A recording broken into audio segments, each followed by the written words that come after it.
Well, hello everyone. Welcome to the Chapter 2 podcast.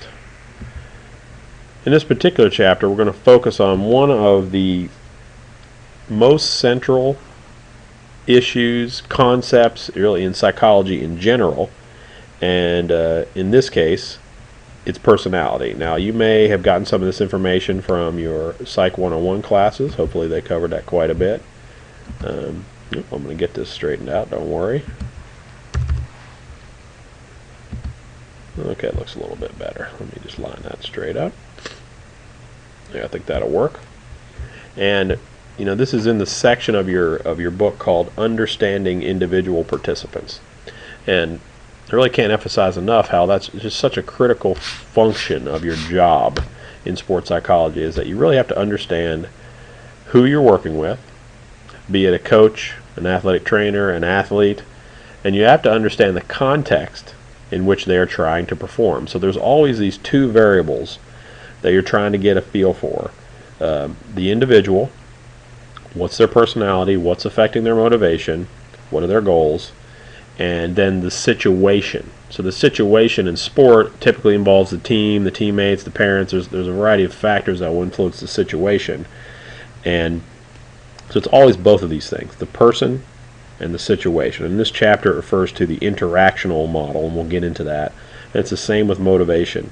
If you're going to understand an athlete's motivation, it's not just are they a motivated person or are they lazy. It's what is motivating and what's their level of motivation, but also what in the situation is affecting positively or negatively their potential motivation. So personality, for this personality chapter, the difference between being educated in psychology and being a total layperson is you're able to structure and have a feeling for what type of a person is this in an organized way. So all of these theories of personality and concepts that we're going to go through help you organize the things you see when you're observing someone, the interviews you do with people. It's just a way of organizing that information in an efficient way, so you come to an understanding of an individual in a more efficient manner. So in general, personality is just the characteristics, the core characteristics that make someone unique. And while I like this textbook definition, one caveat I'll say is that while we are unique, the cool thing about personality theory is that we share a variety of characteristics. Now, we're all a little bit different on those characteristics, and I'll explain that through the Big Five model in just a moment. But we all have different degrees of each of these personality traits. And so as you work with each athlete, although they will bring unique experiences and have different family backgrounds and different sporting backgrounds, you can still use the theories, the personality theories and models to understand each one of them. So it really helps make your process of doing an intake, an interview, and understanding each athlete a more efficient path.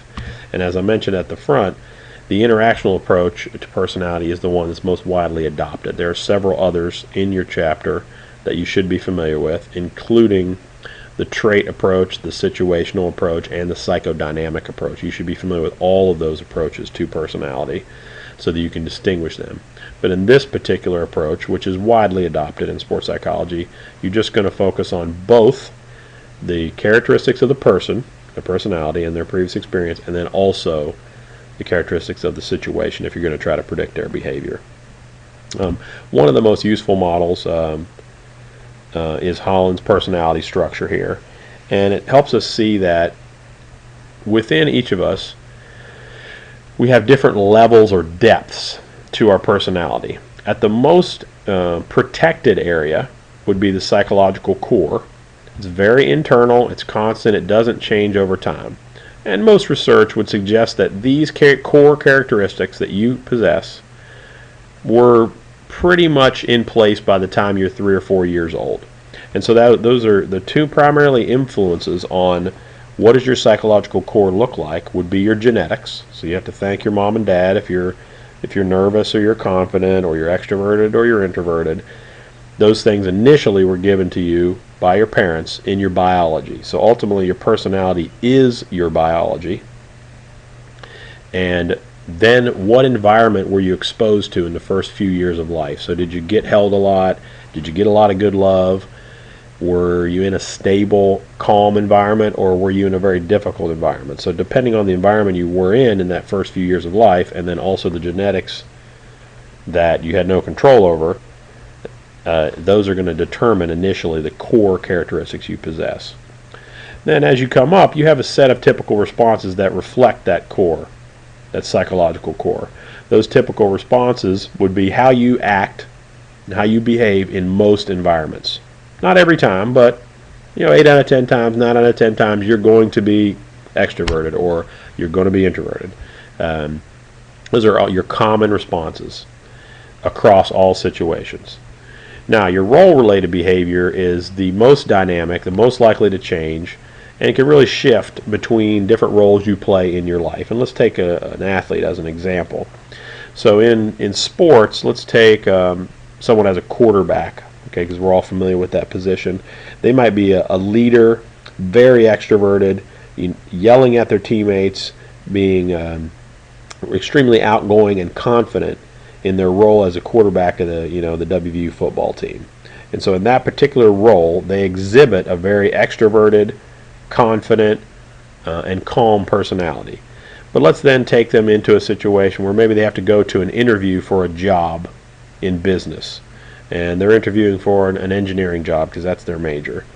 And in that particular interview, they're very introverted, they're nervous, they're not nearly as confident, they don't make good eye contact, and they're really not able to exhibit the same leadership qualities because it's unfamiliar and they're not experiencing the same feelings of confidence and support. So in that particular role as a worker, or potentially maybe as a student giving a presentation, or having to ask questions in class, in that role it's influenced more by the social environment. So here, primarily influenced by us, by our internal environment, and then as you get up into different roles, maybe as your best friend, so you'll often find that you would act quite differently around some of your best friends and family than you would in a new group in a class, for example.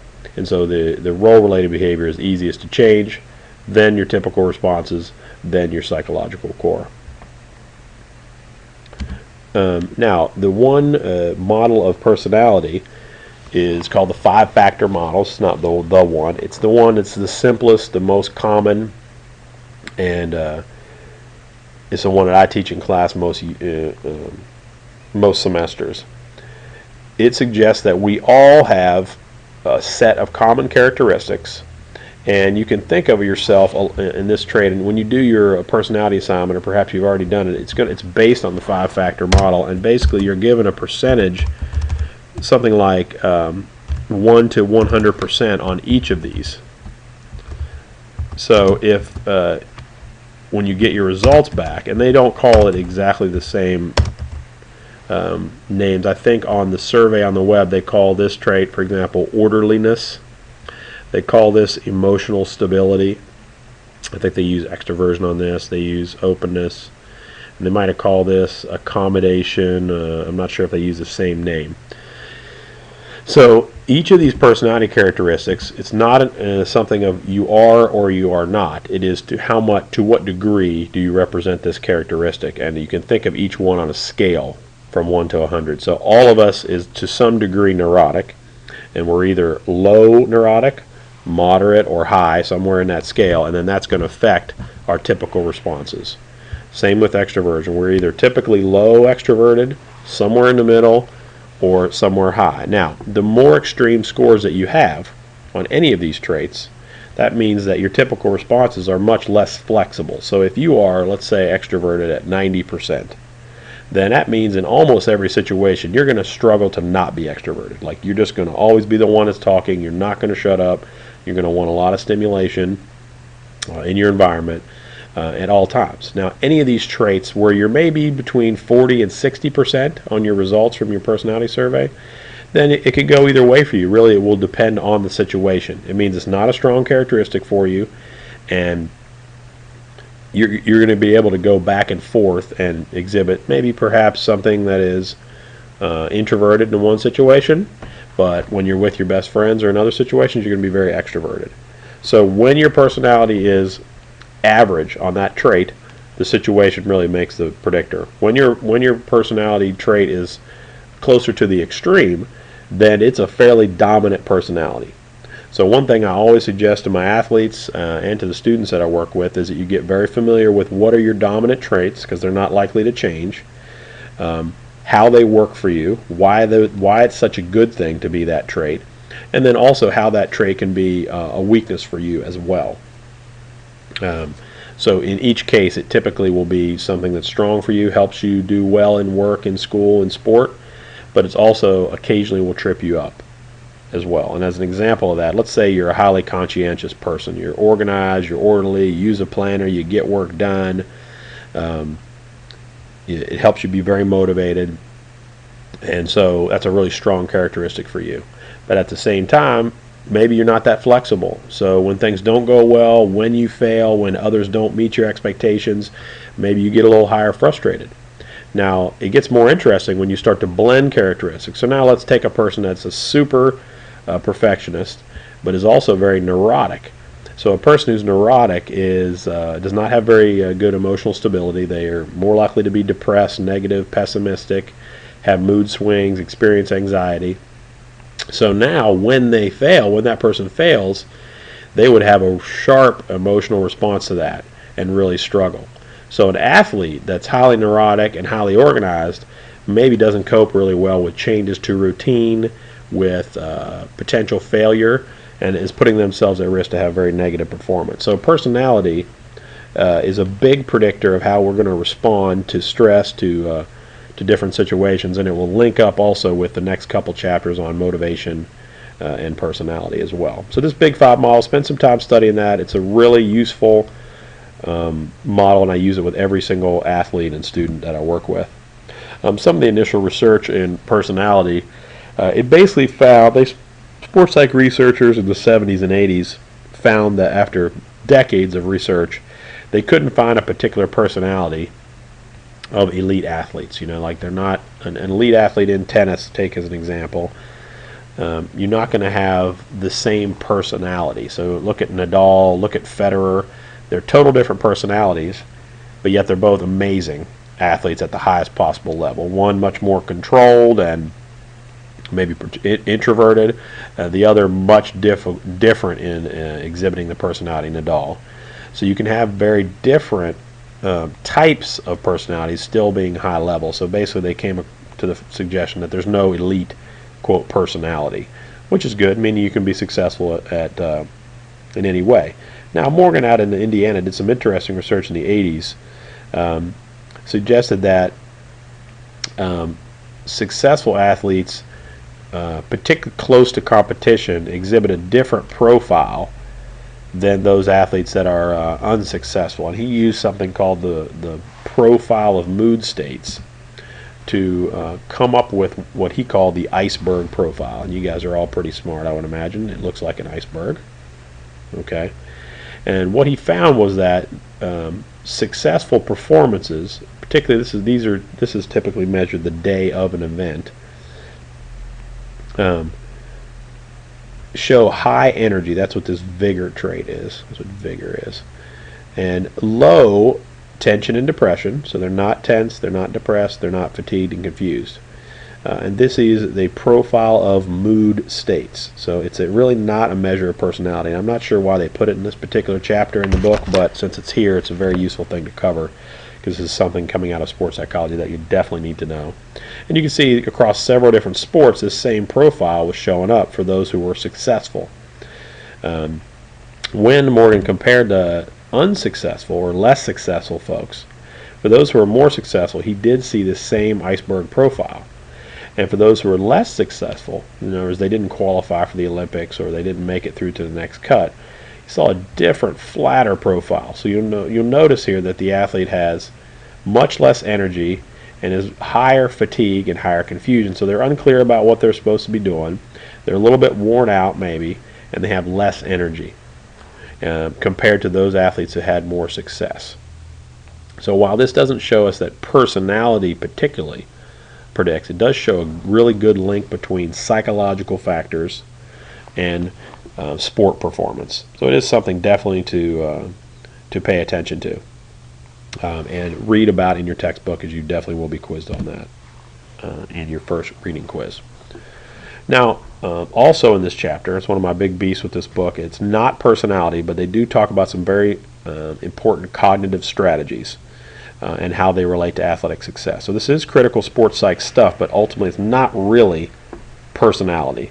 But it's worth us reviewing so you're at least familiar in the first couple chapters here with some of the things that successful athletes do differently than those athletes that don't succeed. They typically have routines, and they're able to concentrate on the relevant tasks to the performance, and they're not distracted. And they're also able to deal with adversity. So some of these traits here, some of these strategies are things that you could expect a sports psychologist to help athletes with. Help them feel confident, and they will practice very specific things to deal with adversity. So, for example, let's say you're going to help someone prepare for a triathlon, and they have to go swim in open water. I can remember working with an athlete one time who did an Ironman, and his biggest concern was getting his goggles knocked off in this big open swim. So they're out there swimming in a lake, and there's thousands of people just splashing around you. And he was a very good swimmer. It's one of his strongest events. But his biggest fear was, well, someone's going to whack him in the head, and this happens, or kick him, and then he's going to get disoriented. Well, what you can do as an athlete is you can just hope that doesn't happen, or you can prepare for it. So what we decided he was going to do is when he was swimming in the pool, in a practice situation, a controlled environment, he was going to go ahead and knock his own goggles off, get disoriented, get some water in his mouth, and then have to figure out how to reset himself from that point. So actually he was going to prepare for it happening in case it did, so he had a strategy to deal with it. Therefore, he was feeling more confident about that, and that really worked great when it came to the actual event. So he did this numerous times. He took time to practice it in the pool, got out of breath, got himself oriented, and then he also had a strategy of, well, if he got his goggles knocked off and had to get reoriented, he would look up and he would find a point to help him get reset in terms of, you're swimming in open water, you're not in a lane, so the markings aren't as clear. So he had a very clear plan what would happen, and that really just alleviated the anxiety and let him move on with his preparation. So they'll have routines, they'll identify things they need to focus on, and they will use imagery, and you're going to spend some time talking about that. And they focus on things that are in their control. So a very simple task that a sports psychologist might do with an athlete heading into a big competition is have a list of things in their control and have a list that are out of their control.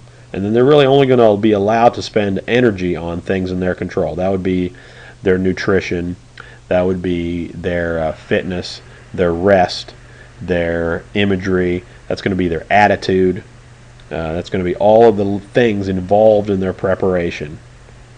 And it's going to be the things that are out of there going to be controlled by what their opponents are doing, other strategies that might happen, what the weather on the day might be.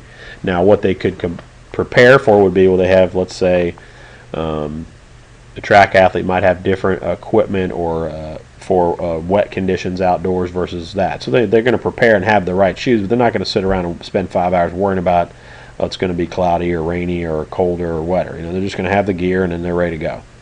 And then they're going to need to learn skills to regulate themselves if they get stressed. So it's a little bit of a myth that successful athletes are just calmer and they're just tougher or mentally tougher or whatever. I mean, they just have different skills, frankly. I mean, I've heard all of the main professional athletes talk about how stressed they are before competition, and they simply are able to handle it. They're like, I'm ready to go, and I have the skills. And I've heard Tiger and Phil and all of the elite tennis players, elite basketball players talk about being nervous, and they're just able to regulate it. They're able to calm themselves down. They're able to get refocused, whereas other athletes will experience those same symptoms and not be able to regulate themselves well. So those cognitive strategies are kind of an introduction to some of the things we'll be talking about later on in class. So your role as a sports psychology professional is to really be a good detective. What we do as a psychologist is not be biased, go in and collect information.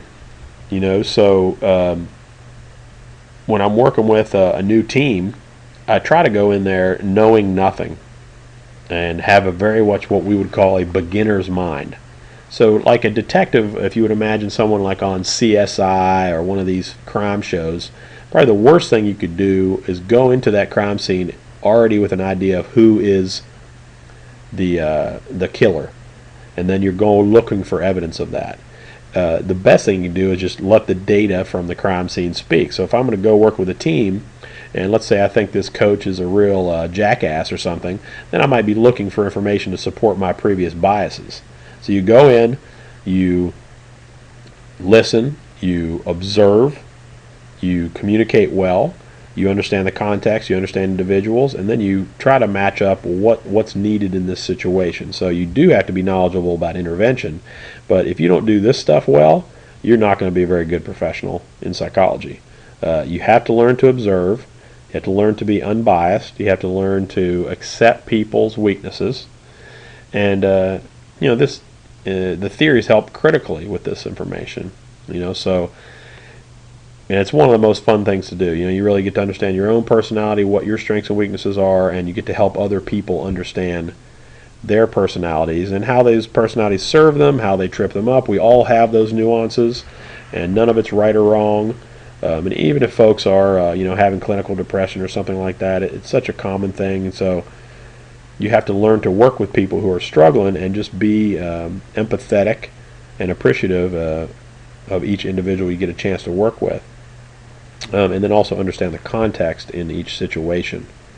And so much of what we do is understand, help people provide insight, and then once we have an assessment of what's happening and who we're working with and what the context is, then you need to know what to do next. And we'll talk more about that in future chapters and podcasts. I hope you have a good sense for personality and learn a little bit of something in the podcast, and drop me an email with any questions. Enjoy the rest of your day, everybody.